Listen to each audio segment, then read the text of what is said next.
आज की वीडियो में मैं आपको टैक्स डिडक्शन एट सोर्स यानी कि टीडीएस के बारे में बताऊंगी। टीडीएस को लेकर कुछ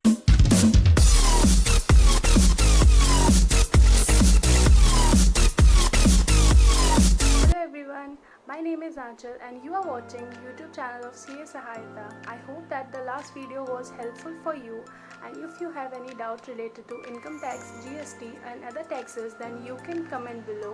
We will try to answer you as soon as possible. So let's start today's video.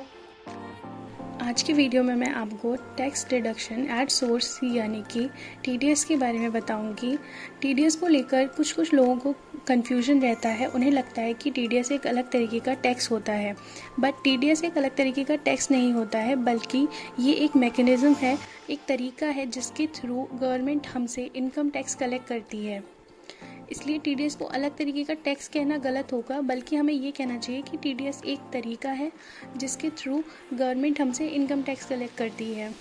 अब टीडीएस की ज़रूरत क्यों आ पड़ी ये जानते हैं। मान लीजिए आपने फाइनेंशियल ईयर 2020 एंड 21 में इनकम अर्न की। अब जब ये ईयर एंड होगा तो ईयर स्टार्ट होगा 2021 एंड 22, जिसे हम असेसमेंट ईयर बोलेंगे फाइनेंशियल ईयर 2020 एंड 21 के लिए। तो जब ये ईयर ख़त्म हो जाएगा, फिर उसके बाद आप अपनी इनकम पर एप्लीकेबल रेट से टैक्स कैलकुलेट करेंगे और फिर असेसमेंट ईयर 2021 एंड 22 में उसे आप पेमेंट कर देंगे, जिसे हम सेल्फ असेसमेंट टैक्स कहते हैं।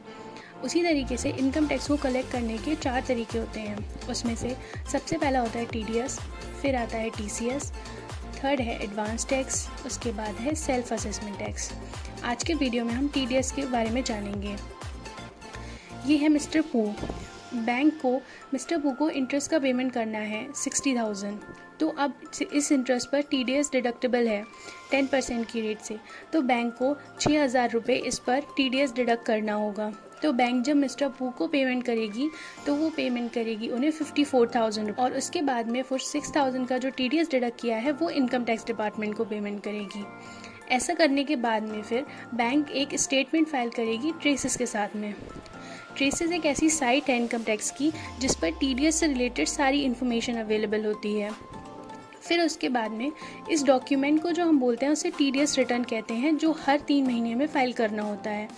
जब ये टीडीएस रिटर्न फाइल कर देगी तो इसमें ये डिटेल देगी कि किस असेसी का पैन नंबर देगी, किसका काटा गया है टीडीएस वो बताएगी, और उसकी सारी डिटेल्स देगी।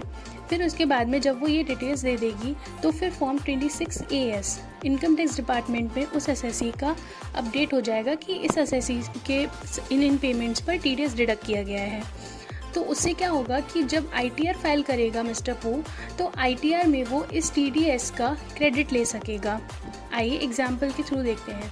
मान लीजिए कि जब मिस्टर पू ने अपनी इनकम असेस करी, उसमें टैक्स लायबिलिटी उनकी बन रही थी 10,000 रुपये की।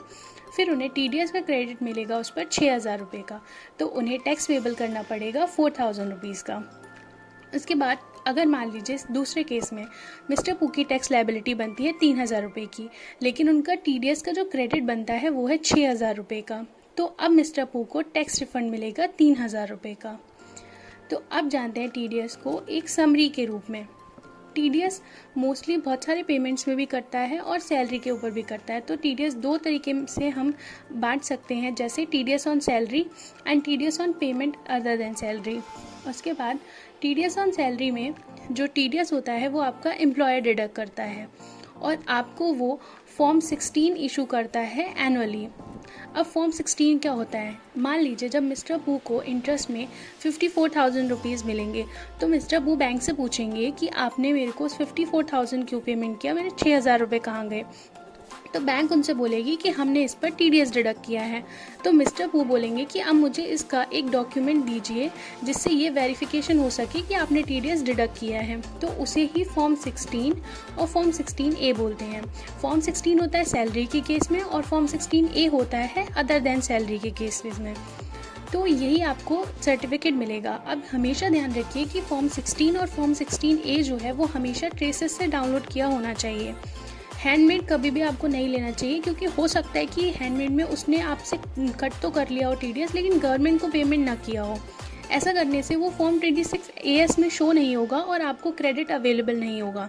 इसलिए हमेशा ध्यान रखें कि form 16 and form 16A traces से ही डाउनलोड किया होना चाहिए। फॉर्म 16 आपको एम्प्लॉयर प्रोवाइड कराता है एनुअल बेसिस पर। फॉर्म 16A आपको क्वार्टरली इशू होता है जिस भी डिडक्टर ने आपका TDS डिडक्ट किया है उसके द्वारा। फिर उसके बाद में फॉर्म 26AS जो है वो आप खुद से डाउनलोड कर सकते हैं, लेकिन फॉर्म 16 एंड फॉर्म 16A आपको इनसे ही मिलेगा, यानी फॉर्म 16 आपको एम्प्लॉयर से ही रिसीव होगा और फॉर्म 16A आपको डिडक्टर से ही रिसीव होगा।